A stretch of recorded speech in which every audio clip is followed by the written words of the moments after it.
बिस्मिल्लाहिर्रहमानिर्रहीम। अस्सलाम वालेकुम नाज़रीन, प्रोग्राम नाइट एडिशन के साथ मैं हूं सरवत वलीम।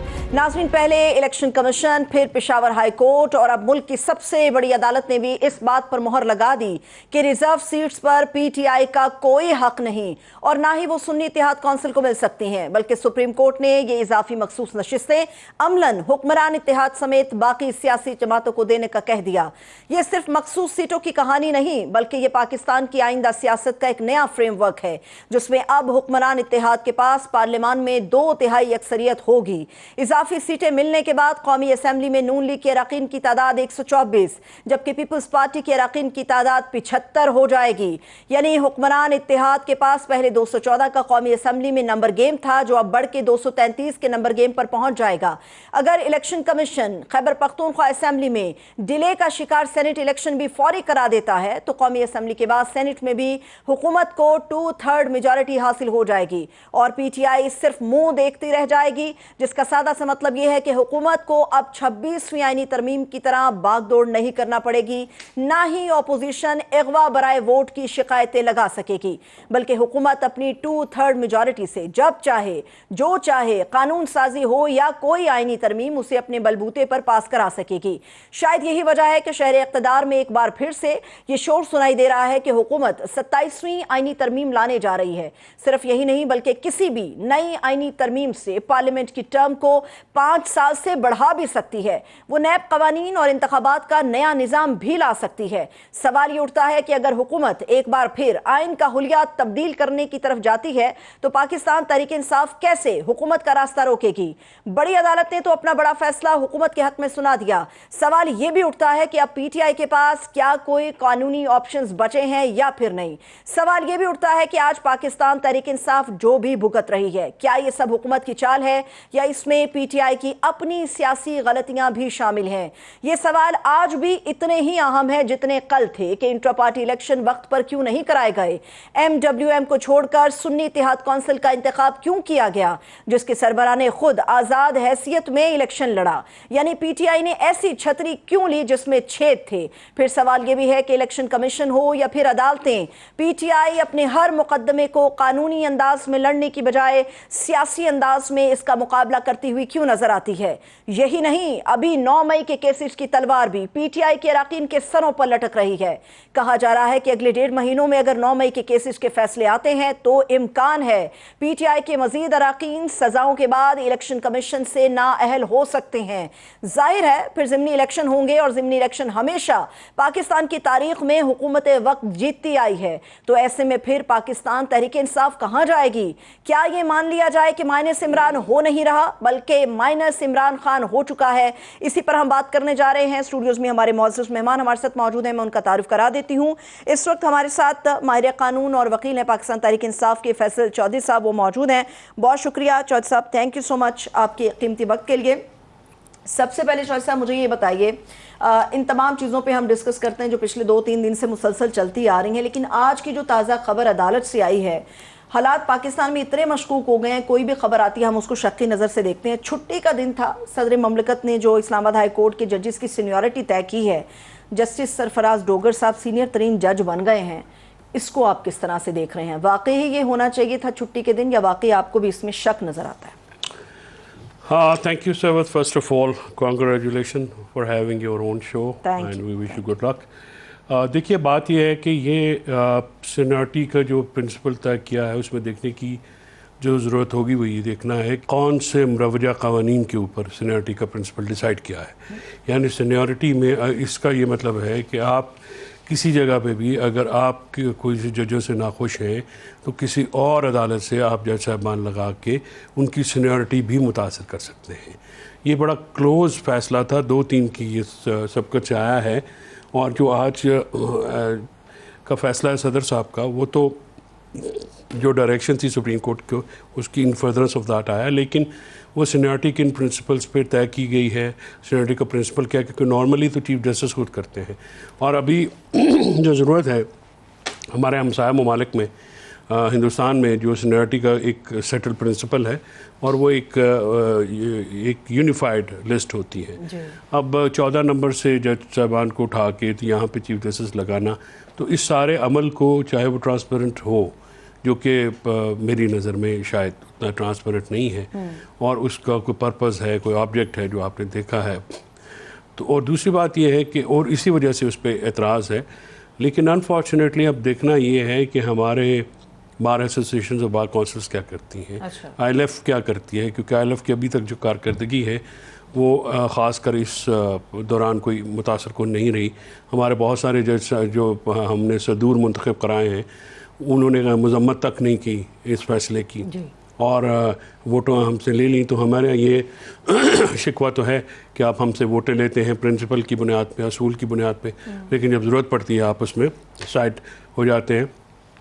तो इस पे एक तो ये देखना है। दूसरा देखिए सरबत, अगर हम मुल्क आइन और कानून के मुताबिक चल रहा हो फिर तो हम कोई बात करें कि आइन और कानून और ज़ाब्ता इस तरह से रूल्स करता है। विल ऑफ द पीपल की कोई हैसियत नहीं है, लोगों की अपनी हैसियत कोई नहीं है। आवाम को जो इलेक्शन में जिसको मुंतखब करते हैं उसको उठा के जेल में डाल दिया जाता है और जिस पार्टी को मुंतखब किया जाता है उससे निशान छीनने के बाद। मैं इस पर भी आती हूँ साहब, लेकिन मुझे ये भी बताएं, एक तो इस चीज़ के ऊपर भी बड़ा शक गुजर रहा है कि जुडिशल कमीशन का इजलास भी होने वाला है और उस इजलास के 2 दिन पहले इतना बड़ा फैसला हो जाना, तो जुडिशल कमीशन के इजलास में कोई इससे भी बड़ी चीज़ें आपको होती हुई नज़र आ रही हैं? फिर नहीं, वो तो डेफिनेटली उन्होंने तो इस्लामाबाद के चीफ जस्टिस मुस्तकिल कर देंगे डोगर साहब को, क्योंकि सीनियर मोस्ट हो गए। जो जजेस ने अपील इंट्रा कोर्ट अपील दायर की है उसमें मुझे ये बताइए कि उसमें तो जस्टिस सरफराज डोगर साहब का भी नाम है, तो उसका क्या बनेगा? क्या अब वो गैर मौसर हो जाएगी या उसके ऊपर आपको कोई कार्रवाई गैर मौसर तो नहीं होगी? देखिए वो कब लगती है, अदलिया का अपना मामला है। अदलिया के अगर जजेस को इंसाफ नहीं मिलेगा तो उसे तासुर तो गलत जाएगा, तो ये तासुर तो नहीं होना चाहिए। वो कहते हैं कि justice should not only be done but it seem to be delivering, कि उसको डिलीवर होता हुआ नज़र भी आना चाहिए। It should be, everybody should have a faith in it. Unfortunately निज़ाम अदल के ऊपर हमारे लोगों का एतमाद जो पहले मुतसलसल था अब ख़त्म होता जा रहा है और ये एक बड़ी ख़तरनाक बात है। कोई भी डेमोक्रेसी जो है अगर वो प्रॉस्पर करती है तो उसके लिए रूल ऑफ लॉ और आज़ाद अदलिया ये बुनियादी शराइत होती हैं। सही है, आज़ाद अदलिया और आइन और कानून की बालादस्ती की जंग पाकिस्तान तहरीक इंसाफ में बहुत आगे बिल्कुल आखिरी मराहिल में नज़र आ रही है। इसके ऊपर मैं बात करूंगी, लेकिन चौधरी साहब आज बडग्राम में एक कॉन्फ्रेंस से खिताब किया मौलाना फजलुर रहमान साहब ने और उसमें उन्होंने कहा कि जी 2018 में भी हमें था कि ये जायज़ तरीके से हुकूमत नहीं आई, हमने उसको नहीं चलने दिया। जो मौजूदा 2024 में हुकूमत आई है वो भी जायज़ तरीके से नहीं आई, उसको भी नहीं चलने देंगे। जो PTI की कॉज है और जो मौलाना फजलुर रहमान साहब की कॉज है वो एक ही है। तो क्या वजह है कि आप बड़ी सियासी जमातें हैं, बड़ा प्रेशर बिल्ड कर सकते हैं, एक टेबल पर बैठ जाते हैं मगर आपस में इत्तेफाक नहीं हो पाता, मुत्तफिक नहीं हो पाते? क्या वजह है? गवर्नमेंट के साथ जाएंगे, मौलाना साहब के साथ जाएंगे, PTI करेगी क्या? देखिए PTI को इस वक्त ज़रूरत है कि जो पॉलिटिकल लोग हैं, जो पॉलिटिकल पावर्स हैं, उनको अपनी ताकत फराहम करें और उनको साथ लेकर चलें। देखिए PTI के पास अवामी ताकत है, हमारी तारीख साज पार्टी है। जिस तरह से हमने इलेक्शन जीता है, इलेक्शन में सिंबल ना होने के बावजूद हमने बहुत तारीखी कामयाबी हासिल की है। हमारे कारकुनान के साथ, उनकी फैमिलीज़ के साथ, रहनुमाओं के साथ, उनकी फैमिलीज़ के साथ, पार्लियामेंटेरियंस के साथ, उनके बिजनेस भी तबाह कर दिए गए हैं। सब कुछ होने के बावजूद PTI अभी भी रेजिस्ट कर रही है, ये बहुत बड़ी बात है। मौलाना साहब का और हमारा जो मतमा नज़र है वो एक है। देखिए जो सियासत है, अब मैं समझता हूँ कि ये जब अभी इमरान खान साहब से भी मैंने हमेशा दरख्वास्त की है, फवाद साहब ने भी उनसे ये दरख्वास्त की थी और हमारा तो दोबारा इल्तमास करेंगे कि आप अपनी जो पॉलिटिकल एक स्ट्रेटजी है वो बनाएं और उसके लिए टीम भी तश्कील दें जो कि पॉलिटिकल लोगों के ऊपर मौजूद हो। अभी तक दरवाजे बात करते हैं लोग कि बंद हो गए हैं, मैं समझता हूं कि अभी भी कुछ दरवाजे ऐसे हैं जो खोले जा सकते हैं और उनको खोलना है हमें। कौन खोलेगा? आपका ख्याल सियासतदान खोलेंगे? देखिए उसके लिए आपको एक स्ट्रेटजी बनानी पड़ेगी और डेफिनेटली सियासतदानों के साथ मिलकर ही बैठना पड़ेगा। वो तमाम देखिए मेरा इसमें जो नुक्ता नज़र ये है कि कहीं ना कहीं तमाम सियासतदान इस सिस्टम के अंदर बंधे हुए हैं।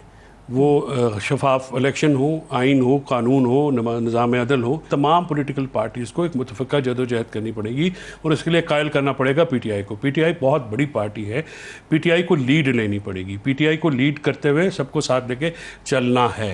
अनफॉर्चुनेटली हमारे जो इस वक्त करता धरता हैं, उनमें से बहुत सारे लोग ऐसे हैं जिनको सियासत का तजर्बा नहीं है और वो सियासी मामलात को नहीं समझते। खान साहब ने क्यों उनको फिर जगह दी, या क्यों उनको इतने बड़े ओहदे दिया कि लीड करने वालों में वो लोग शामिल हैं जिनको बिल्कुल इसकी अब जेल के अंदर रहने के बहुत सारा हैंडीकैप्स होते हैं ना, बहुत ज़्यादा लोगों के ऊपर आप वो समझते थे जैसे कानूनी मुकदमात हैं। हाँ। मैंने आपके इब्तदाई में ये बात सुनी कि पीटीआई कानूनी मुकदमात को सियासी अंदाज से नहीं से लड़ती है। मेरा तो एतराज़ ये है कि ये मुकदमात कानूनी नहीं है, सियासी हैं। पीटीआई के पास कोई कॉम्प्रिहेंसिव स्ट्रेटजी इस वक्त नहीं है सियासी लिहाज से इन मुकदमात को लड़ने की। फॉर एग्ज़ाम्पल, अगर ये जिस तरह से रिजर्व सीट्स का केस था, मेरा ख्याल ये था और मेरा मशवरा ये था कि आप पहले दिन ही बेंच पे एतराज़ कीजिए एंड वॉक आउट, बिकॉज ये जो बेंच की फॉर्मेशन है वो भी कानून और आइन के मुताबिक नहीं है और उनका फैसला मुतवक्का था।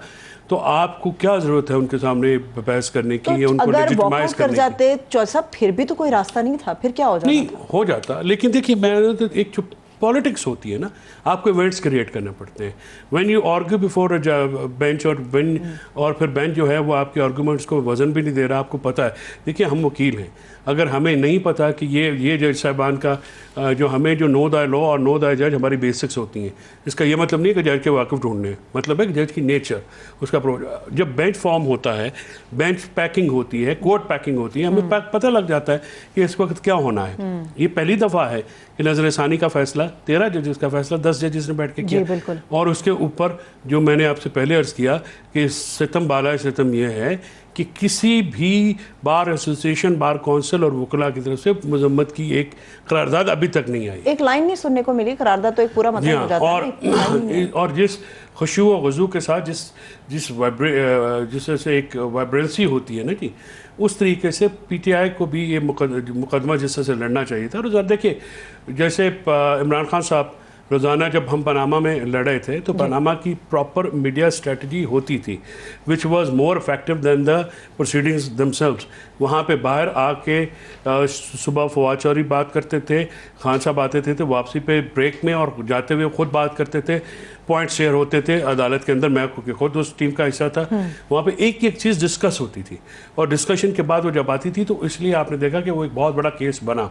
अनफॉर्चुनेटली इस वक्त मीडिया गैग है, इसमें कोई शक की बात नहीं, बट मीडिया इतना भी गैग नहीं है कि अब हमारी आवाज़ तो आती है, आपको अपनी आवाज़ पहुंचानी होती है। यही तरीक़ेकार है, रोज़ाना सुबह उठ के आपको एक स्कीम सोचनी पड़ती है। मतलब जो सुकम हमें नज़र आ रहे थे कि जी मखसूस नशिस्तें पीटीआई के पास नहीं आई, जो पीटीआई दावा करती है कि हक भी उनका डेफिनेटली मैंडेट है, पब्लिक मैंडेट है, लेकिन इसमें पीटीआई के अपनी आप समझते हैं कि कानूनी बहुत सारी गलतियां थी जिसकी वजह से रिजर्व सीट्स जो हैं वो पीटीआई से छीन गई। अपनी जगह पे होंगी। फॉर एग्जांपल पीटीआई को छोड़ना जो है वो एक गलत फैसला था।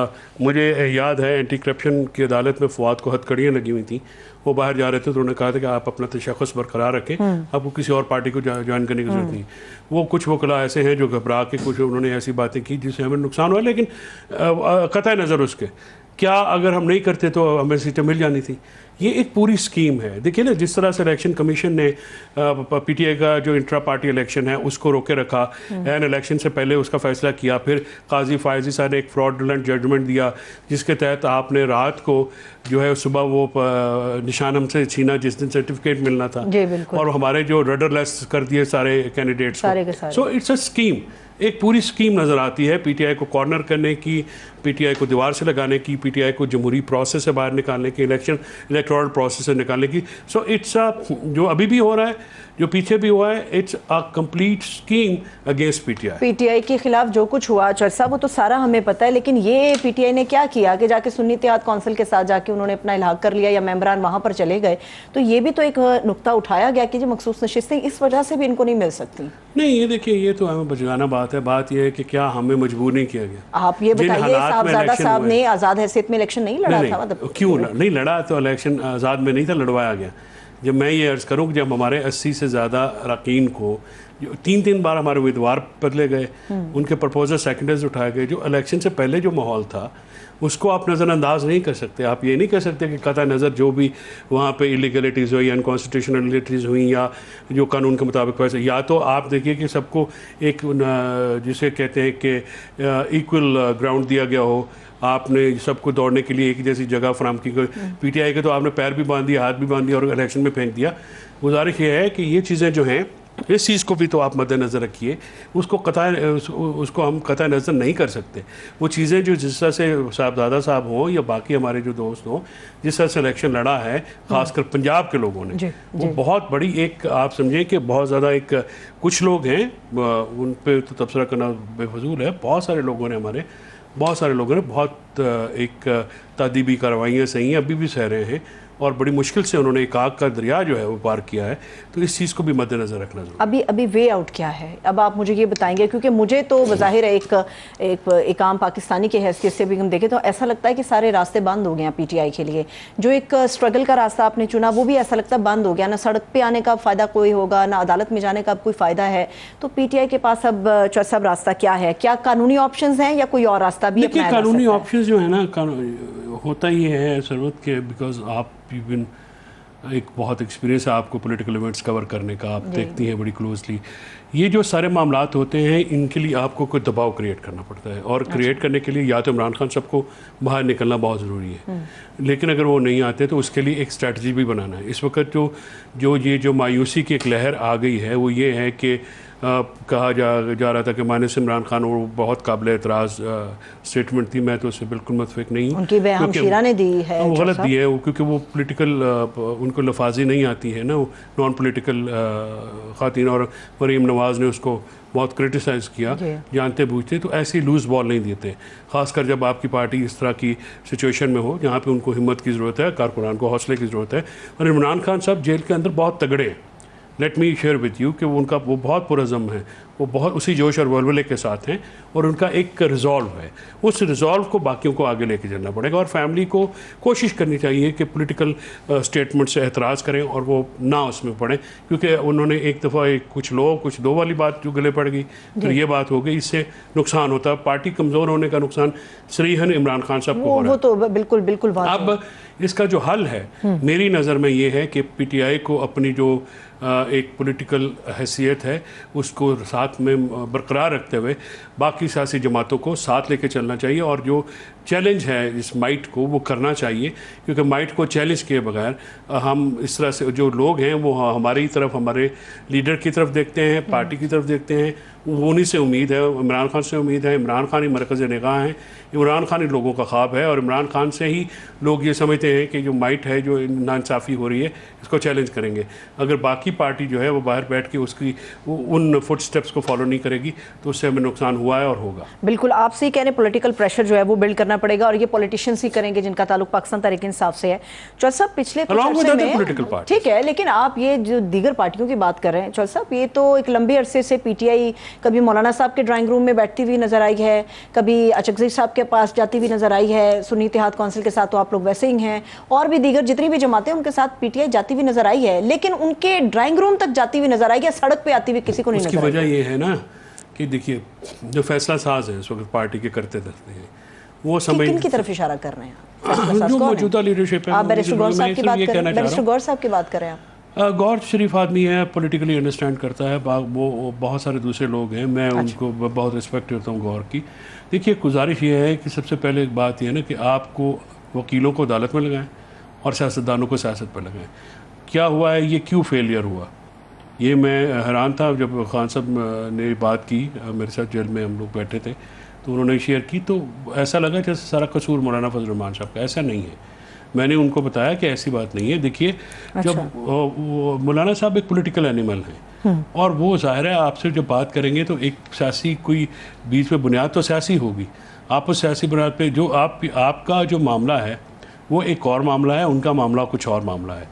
वो शायद स्पेस भी अपनी मांगेंगे, पॉलिटिकली आपको गेज भी करना पड़ेगा। जब इमरान खान साहब ने अंदर से ये कह दिया था कि आप उनको सेटिस्फाई करें, जो हमारी क़यादत है उनसे ये कहा गया, मुझे कामरान मुर्तज़ा साहब ने ये शेयर किया कि उन्होंने कहा कि मैंने इनसे कहा कि आप हमें SMS कर दें, टेक्स्ट कर दें, क्योंकि हमने अपने लोगों को भी सेटिस्फाई करना है कि ये हमारे मुतालबात जो सियासी मुतालबात हैं उनके ऊपर हमारी बातचीत आगे आ रही है। एक ये बात थी। दूसरी, जो आए रोज़ मुख्तलिफ़ किस्म के पैगामात आते रहते हैं, वो जो आपकी कम्युनिकेशन लाइंस एक से ज़्यादा हो जाती हैं तो फिर गड़बड़ होती है। तो ये दो एतराज़ात थे उनके। तो हमारी जो क़यादत है उनको वो SMS या टेक्स्ट करके भी नहीं बता सकी कि आपके हमारे रिजर्वेशन हमारी डिस्कस हो चुकी है। मतलब आपका मतलब ये है कि वो तरजीहात में ये चीज़ शामिल नहीं थी? लगता तो ऐसा ही है। ये तो ऐसा ही है, इतनी इंपॉर्टेंट एक चीज उसका आपको फिर चल रही नुकसान क्या हुआ? उसका नुकसान हुआ कि इमरान खान साहब तो देखते हैं कि जेल के अंदर बैठे हुए हैं, एक बंद कमरा है, वहाँ पे आपको इन्फॉर्मेशन देनी पड़ती है। वो जो टीवी और अखबार अगर उन तक कोई पहुँच रहा है, वो कितनी इन्फॉर्मेशन जाती है। ज़ाहिर है जब आप लोग मिलते हैं, मुख्तलिफ चीज़ें जाते हैं, फिर देखिए ना एक सिस्टमेटिकली पहले भी उनकी मुलाकातें बंद कर दी गई, अभी बंद कर दी गई। तो ये भी एक है हैंडीकैप, आपको तो देना पड़ेगा। लेकिन प्रॉब्लम ये है कि सियासत के सीने में दिल नहीं होता, सियासत में जज्बात नहीं होते, और रिश्तों में जज्बात के अलावा बात अब तो बहुत कुछ नहीं है। मुझे जल्दी से 2-3 सवाल हैं। मुझे चौधरी साहब पहले तो आप ये बताइए, गौहर साहब ने अनाउंस किया है कि रिजर्व सीटें चूंकि हमसे ले ली गई, सुप्रीम कोर्ट के इस फैसले के खिलाफ असेंबली में भी एहतजाज होगा, सड़क पे भी होगा। एक तो पंजाब असेंबली में एहतजाज पीटीआई वालों ने करके देख लिया जो कुछ हुआ वहाँ पे, तो रीप्ले तो नहीं हो जाएगा फिर अगर दोबारा असेंबली के अंदर ये नेशनल असेंबली के अंदर करते हैं तो फिर क्या होगा? पंजाब के स्पीकर ने ज़्यादती की है, हंगामा राय के ऊपर आप मुअत्तल कर सकते हैं, रेफरेंस तो नहीं भेजा जा सकता। तो एमपीएस जो है वो रेस्ट एश्योर, उनका कुछ नहीं होना लीगली। वैसे तो इस मुल्क में लीगली कॉन्स्टिट्यूशनली कुछ भी नहीं हो रहा, लेकिन फिर भी कुछ ना कुछ तो है, वो ऐसा नहीं होगा और उनके खिलाफ रेफरेंस नहीं जा सकता। दूसरी बात यह है सड़क पे आने के लिए, देखिए जहाँ तक सड़क पे आने की बात है, बात यह है कि लीडरशिप को they will have to lead from the front.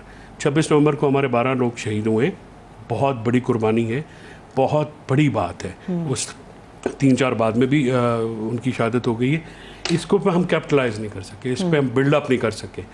और ये अगर आप कहें कि आप खुद घर में बैठेंगे, कारकुनान लाठी गोली खाएंगे, तो ये नहीं होगा। अब कारकुनान आपसे थोड़े बदजन भी हैं, और ये जो बाहर वाली लीडरशिप है, अगर इमरान खान साहब की ज़ात ना हो तो शायद बहुत ज़्यादा नाराज़गी का इजहार करें। हम जैसे लोग जो हैं वो सिर्फ खान साहब की हिदायत के मुताबिक अपने मुंह बंद करके रखते हैं, वरना ये आपको you will have to lead from the front, घर से वीडियोस बना के काम। बिल्कुल, एक सियासी अमल आगे बढ़ाना होगा और सियासतदानों को ही आगे बढ़ाना पड़ेगा।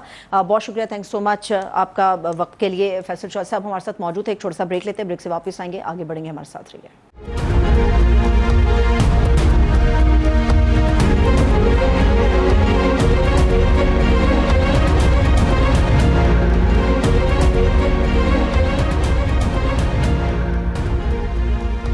ब्रेक के बाद एक मरतबा फिर से खुशामदीद कहेंगे।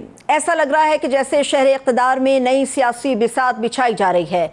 वो पीपल्स पार्टी जो चंद दिन पहले तक हुकूमत में शामिल होने से कतरा रही थी, अब खबरें आ रही हैं कि उसी पीपल्स पार्टी ने हुकूमत में शामिल होने के लिए सलाह मशवरे शुरू कर दिए। सिर्फ यही नहीं, इस मुद्दे को लेकर नून लीग और पीपल्स पार्टी में राब्ते भी रिपोर्ट हो रहे हैं। यह भी कहा जा रहा है कि मखसूस सीटों पर सुप्रीम कोर्ट के फैसले का फायदा नून लीग के साथ पीपल्स पार्टी को भी मिलेगा, जिससे उसकी सीटें पार्लियामान में बढ़ जाएंगी। यानी पीपल्स पार्टी अब पार्लियामेंट में दूसरी बड़ी सियासी जमात बनकर उभरेगी। ऐसे में हुकूमत में मुमकिना शमूलियत की खबरें महज अदालती फैसले का नतीजा या फिर इसके पीछे कोई बड़ी सियासी इंजीनियरिंग छुपी हुई है, क्योंकि जब से ये हुकूमत बनी है कि पीपल्स पार्टी हमें एक अजीब कश्मकश में दिखाई देती है। वो मुकम्मल हुकूमत के साथ थी, ना ही मुकम्मल ऑपोजिशन में। कभी हुकूमत की तारीफ तो कभी तनकीद करती हुई नजर आती है। मईशत, महंगाई और तर्ज हुक्मरानी पर सवालात भी उठाती रही।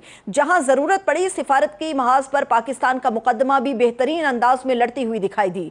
सवाल यहां पर यह है कि क्या वाकई पीपल्स पार्टी हुकूमत में शामिल होने जा रही है या फिर बस ये अफवाहें हैं, क्योंकि पीपल्स पार्टी को नून लीग से हमेशा पावर शेयरिंग और पंजाब में पॉलिटिकल स्पेस ना देने का शिकवा रहा। तो क्या पीपल्स पार्टी के तमाम गिले हुकूमत ने दूर कर दिए हैं जो हुकूमत में मुमकिन शमूलियत की बातें हमारे सामने आ रही हैं, या फिर अब नून लीग और पीपल्स पार्टी के दरमियान कोई नया पावर शेयरिंग फार्मूला जेर गौर है? इन बातों में कितनी हकीकत है कि इजाफी मखसूस सीटें मिलने पर हुकूमत 2/3 अक्सरियत के साथ नई आईनी तरमीम लाने की तरफ जा सकती है, जिसमें पार्लियामेंट की मुद्दत को भी बढ़ाया जा सकता है? इसी पर हम बात करने जा रहे हैं। इस वक्त पाकिस्तान पीपल्स पार्टी के तर्जुमान शाजिया मरी साहिबा हमारे साथ मौजूद हैं, उनको वेलकम करेंगे। बेहद शुक्रिया शाजिया साहिबा, थैंक्स सो मच आपके वक्त के लिए।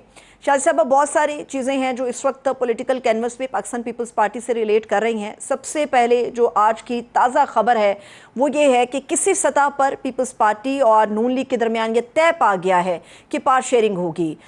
इसमें कितनी सदाकत है? क्या वाकई आप लोग हुकूमत के साथ मिलने जा रहे हैं या फिर ये सिर्फ अफवाहें हैं?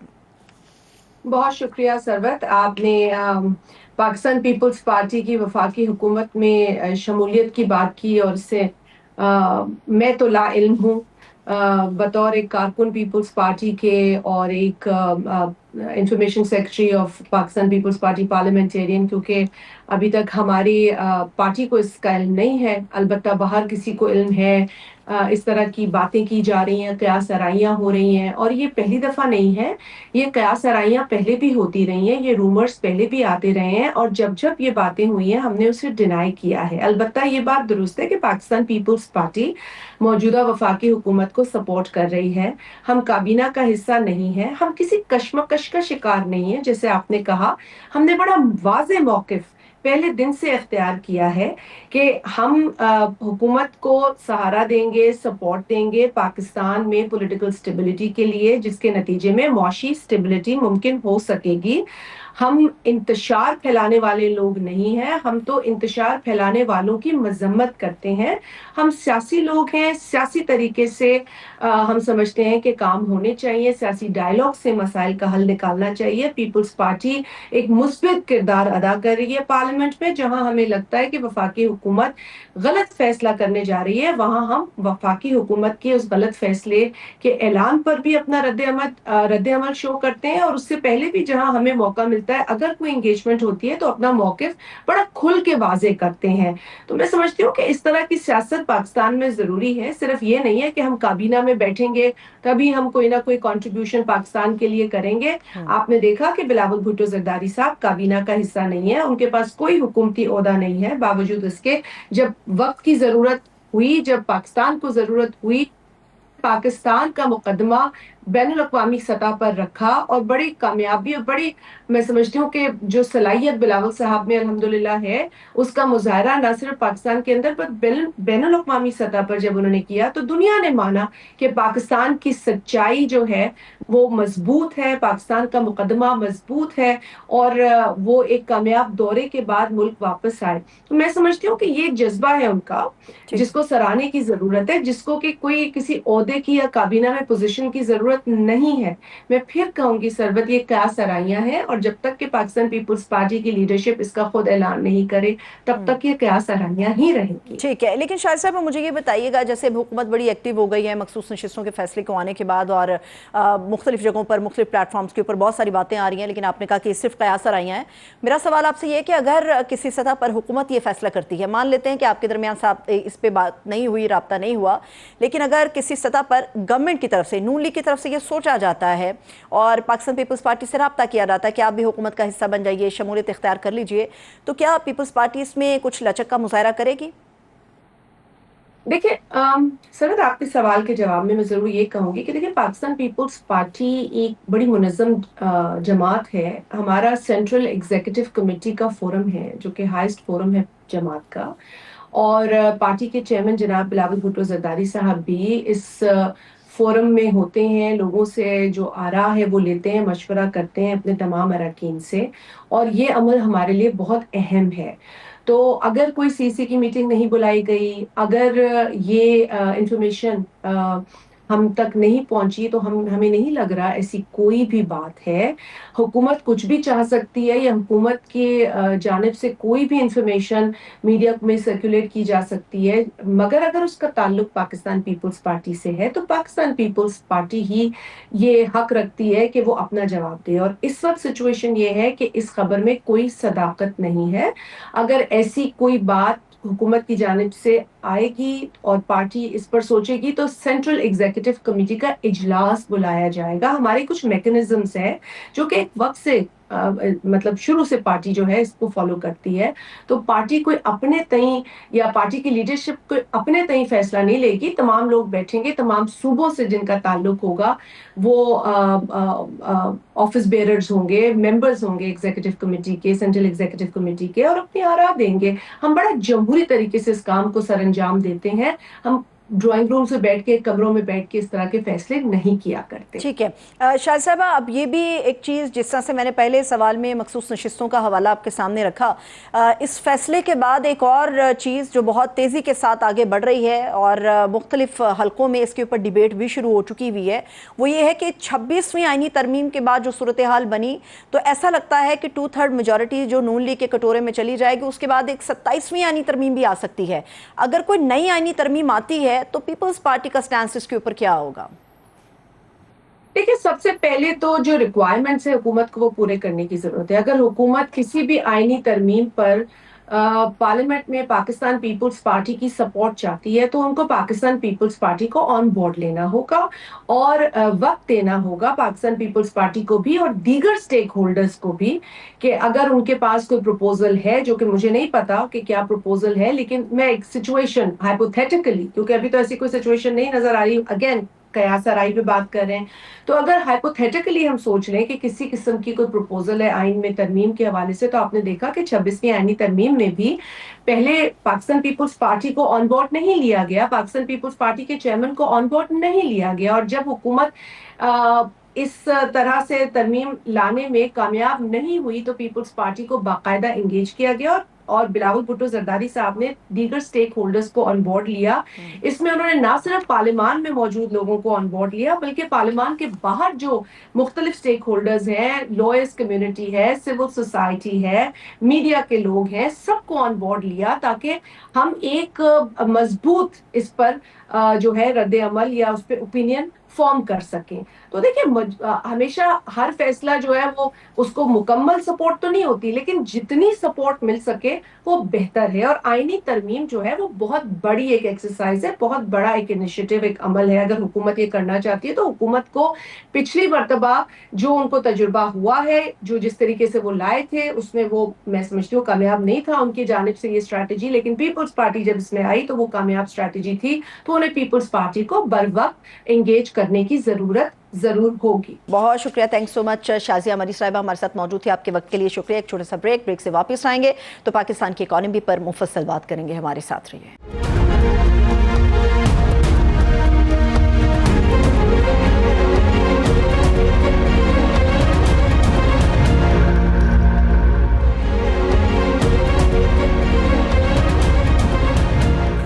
ब्रेक के बाद एक मरतबा फिर से खुशामदीद कहेंगे। नाज़रीन, अपोजिशन के एहतजाज के बीचों बीच विफाकी बजट 2025-26 तो मंजूर हो गया, मगर सबकी राय मुख्तलिफ है। हुकूमत बजट को अवाम दोस्त जबकि अपोजिशन इसे अवाम दुश्मन कह रही है।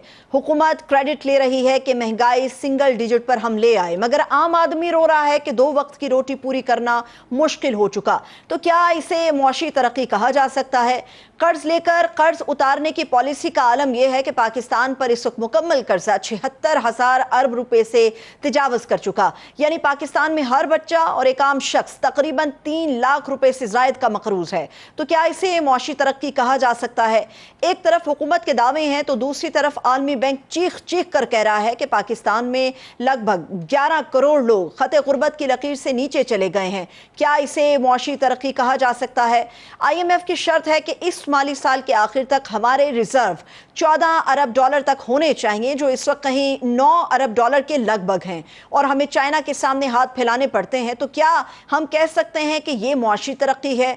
वज़रा की तनख्वाहों में 188%, चेयरमैन सेनेट और स्पीकर नेशनल असम्बली की सैलरी में 600%, यानी किफ़ायत शुआरी की बजाय खर्चों को 4 चांद लगाए जा रहे हैं। तो क्या यह मुआशी तरक्की कहलाई जा सकती है? मुल्क में लगभग 32 लाख अफराद सरकारी मुलाजिम हैं, जबकि प्राइवेट सेक्टर में काम करने वाले अफराद की तादाद तकरीबन 60 मिलियन यानी कि 6 करोड़ है। तो क्या सिर्फ सरकारी मुलाजमीन की तनख्वाहों में इजाफे को मुआशी तरक्की कहा जा सकता है? लोग महंगी बिजली और IPPs के कैपेसिटी पेमेंट से तंग आकर सोलर की तरफ जाते हैं तो हुकूमत सोलर पैनल्स पर भी 10% टैक्स लगा देती है। क्या इसे मुआशी तरक्की कहा जा सकता है? विफाकी बजट में अगले साल का टैक्स हदफ 14,131 अरब रुपए रखा गया, मगर ऑडिटर जनरल ऑफ पाकिस्तान ने अपनी रिपोर्ट में इंकिशाफ किया कि पिछले माली साल में टैक्स निजाम में 662 अरब रुपए की माली लीकेज हुई, जिसको कवर करने का कोई निजाम नहीं। तो क्या यह मुआशी तरक्की है? वजीर आजम शहबाज शरीफ ने बिजली सार्फिन के लिए मोबाइल ऐप अपना मीटर अपनी ऐप का इफ्तिताह करने समेत कुछ ऐलानात किए हैं। इसी पर हम बात करने जा रहे हैं। इस वक्त हमारे साथ माहिर मैशत डॉक्टर खाकान नजीब साहब मौजूद हैं। बहुत शुक्रिया डॉक्टर साहब, थैंक यू सो मच आपके कीमती वक्त के लिए। डॉक्टर साहब, इन तमाम चीज़ों पर बात होगी, मिली जुला रद्द अमल है, लेकिन सबसे पहले मुझे ये बताइए, एक आप इकोनॉमिस्ट हैं और बड़ा कीनली वॉच करते हैं पाकिस्तान की इकोनॉमी और इसके फिगर्स को। ये जो बजट अभी गवर्नमेंट की सतह पर पेश हुआ है, ये कितना अवाम दोस्त है? क्योंकि हुकूमत का यही दावा है कि ये अवाम दोस्त है। आपकी राय इसमें क्या है? Bismillahirrahmanirrahim. Sarvat Salva, good to see you on 92 in this program. पहली बात यह है कि आपने ब्रॉड ब्रश से एक पाकिस्तान की मईशत का जो जायज़ा है वो सामने रखा है। इस पे पहला रद्द अमल ये है कि आईएमएफ की इंगेजमेंट ने एक मैक्रो स्टेबिलिटी यानी कि अफरात ज़र कीमतों के बढ़ने की शरह में कमी, एक एक्सटर्नल रिजर्व्स का बिल्डअप बिकॉज हमारा जो बैरूनी खसारा है वो संभल गया, और हमारे जो डेट्स हमने वापस करने हैं वो मौखर हो गए। जैसे 14-15 अरब डॉलर हमने दोस्तों का वापस करना था वो मौखर हो गया। ये एक कॉन्टेक्स्ट है जिसमें एक आईएमएफ की इंगेजमेंट में एक बजट प्रेजेंट किया गया। अगर इसको दो लफ्ज़ों में एक्सप्लेन करना हो तो ये एक फिजिकल कंसोलिडेशन यानी कि मालियाती खसारे को 4% ऑफ जीडीपी से कम करने का बजट है, जो रन कर रहा था 8% पे। आसान लफ्ज़ों में हम अपनी इकोनॉमी के हुजम का 8% जो है वो नुकसान कर रहे थे, जो कमाई कर रही थी हुकूमत और जो खर्च कर रही थी। इस बजट के मुताबिक वो 4% से नीचे आ जाना चाहिए, 3.9 टू बी एग्जैक्ट।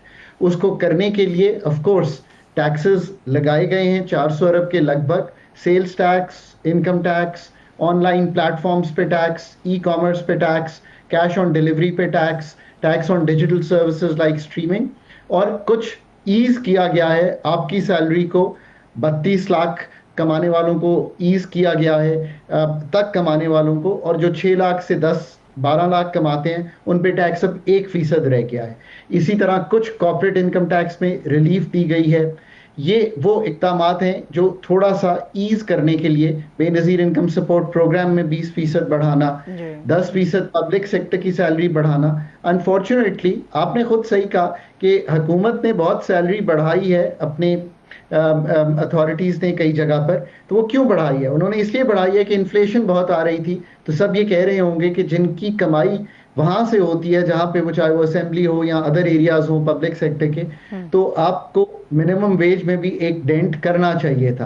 अब वक्त आगे का ये है कि अभी पेट्रोलियम डेवलपमेंट लेवी भी बढ़नी है 2.5 रुपए, जो 25 जुलाई से जिसका इजरा होगा।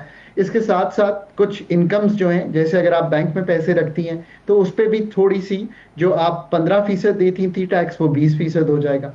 कुछ अथॉरिटीज़ की ये कोशिश है कि जो हुजम है टैक्स का वो अगले साल कुछ मेजर्स लेकर जो टैक्स नहीं दे रहे उनसे लिया जाए। बट आई थिंक कि ट्रेडर्स और जिस तरह आप कहेंगे रियल एस्टेट पे उस तरह का एम्फेसिस नहीं आया जैसे ताजिर दोस्त स्कीम में सुना था। एक्सपेंडिचर साइड को अच्छा संभाला गया है, और उसकी बड़ी वजह यह है कि एक 800 अरब बच गए हैं आपके पास, बिकॉज अब आपने कम मार्कअप देना है, बिकॉज मार्कअप रेट 11% पे आ गया है जो पहले 22% था। आम आदमी के लिए सिर्फ करामत इसलिए जरूर है कि कुछ रद्दोबदल ये भी किया गया है कि ड्यूटीज इंपोर्ट पे कम की गई हैं, तो कुछ कारोबार चलेगा। पर हैविंग सेड दिस, अब मौका ये है कि जो रिफॉर्म्स वाकई होने हैं, चाहे वो एनएफसी हो, चाहे वो एक्सपेंडिचर में वो सब्जेक्ट्स प्रोविंसेस को देने हो, ये भी याद रखिए जो अच्छी चीज पूरे 25 करोड़ पाकिस्तानियों के लिए है इज द फॉलोइंग। पहले 1000 अरब का पीएसडीपी हो रहा है पिछले कई सालों से डेवलपमेंट बजट वफाक का। प्रोविंसेस सरवत साहिबा 2100 अरब रुपए का रिकॉर्ड पीएसडीपी या एनुअल डेवलपमेंट प्रोग्राम देने जा रही हैं। ठीक है, तो वी रियली होप ये जो आपने बातें की हैं वो उनको डेंट करेंगी। ठीक है, लेकिन डॉक्टर साहब, ये जो चीज़ें आप बता रहे हैं, जो पॉजिटिव साइंस दे रही हैं, उन पॉजिटिव साइंस को मेरे ख्याल में यकजा करके ये जो ब्लूमबर्ग की रिपोर्ट भी हमारे सामने आई है, गवर्नमेंट इसका बड़ा क्रेडिट ले रही है कि जी पाकिस्तान की जो मईशत है वो काबिल इत्मीनान है, 12 महीने में मईशत बड़ी बेहतर हुई, डिफ़ॉल्ट होने का जो रिस्क है वो हमारा 59% से 47 पर आ गया। ब्लूमबर्ग की इस रिपोर्ट को तो गवर्नमेंट हर जगह पर अनाउंस कर रही है, लेकिन ये जो आलमी बैंक की रिपोर्ट है जो पाकिस्तान की हालत ज़ार के ऊपर है कि जी 11 करोड़ लोग खते गुर्बत की लकीर से नीचे ज़िंदगी गुजार रहे हैं, हुकूमत इस पे तवज्जो क्यों नहीं दे रही? जिन टैक्सेस की तरफ आप इशारा कर रहे हैं वो टैक्सेस ऑटोमेटिकली जो है वो चाहे बड़े इंडस्ट्री पे भी लग रहे हैं, वो निचला जो काम सारिफ है उसके ऊपर उनका बोझ आएगा। तो गवर्नमेंट की रिफॉर्म्स या गवर्नमेंट की जो तरजीहात हैं वो इस जगह पर नजर क्यों नहीं आ रही? सरवत साहिबा, having said all what I have said, आपको एक शॉर्ट टर्म स्टेबिलिटी, आपको एक वक्त और एक स्पेस मिल गई है। पाकिस्तान 24वें बार आईसीयू के डॉक्टर आईएमएफ के दर पे है, तो हम कतई तौर पे ये नहीं कह सकते कि पाकिस्तान के जो फंडामेंटल मसाइल हैं, पावर्टी, एब्जेक्ट पावर्टी, आप दुरुस्त कह रही हैं कि उन्होंने चूंकि अपना पैमाना तब्दील किया तो 44 50% प्लस पे है पाकिस्तान में, यानी कि आधे लोग अगर सतह गुर्बत से नीचे जी रहे हैं, अगर 2.5 करोड़ बच्चा आउट ऑफ स्कूल है, 40% बच्चा स्टंटेड है, तो ये कोई अच्छे आदादो शुमार नहीं है। बट अब ये फिर वही मौका है कि हम हर बार IMF के पास जाते हैं, पर अपने फंडामेंटल काम, पॉवर्टी को रिड्यूस करने का इनकम सपोर्ट प्रोग्राम सिर्फ एक सपोर्ट प्रोग्राम है। एक ही तरीका है सरवत साहिबा, लार्ज स्केल मैन्युफैक्चरिंग जिस मुल्क की नेगेटिव चल रही हो तो बात नहीं बनेगी, और पिछले 1 साल में 1.5% नेगेटिव है आपकी large scale manufacturing. Agriculture crops में भी कॉन्ट्रैक्शन आई है। नौकरियां तब निकलती हैं जब आपकी लार्ज स्केल मैन्युफैक्चरिंग स्पेशली और आपका एग्रीकल्चर ग्रो कर रहा हो, ताकि फार्म इनकम्स बढ़ रही हो। That is the only way. आपके दोस्त चाइना ने, इंडोनेशिया ने, वियतनाम ने, साउथ कोरिया ने, किसी की मिसाल ले लीजिए, नौकरियां निकाल कर ही जो पॉवर्टी का फिगर है उसको डेंट किया है।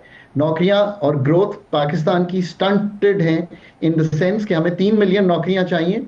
अगर हम अगले साल 4.2% भी ग्रो करें, जो कि बहुत मुश्किल लग रहा है, तब भी हम 1.5-2 मिलियन से ऊपर नौकरियां नहीं निकालेंगे।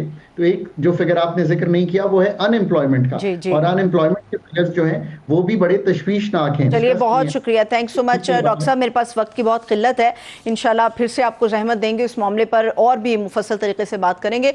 बहुत शुक्रिया। डॉक्टर खाकान नजीब साहब हमारे साथ मौजूद थे। इसके साथ इजाज़त दीजिए, अपना बहुत सा ख्याल रखिए, खुदा हाफिज़।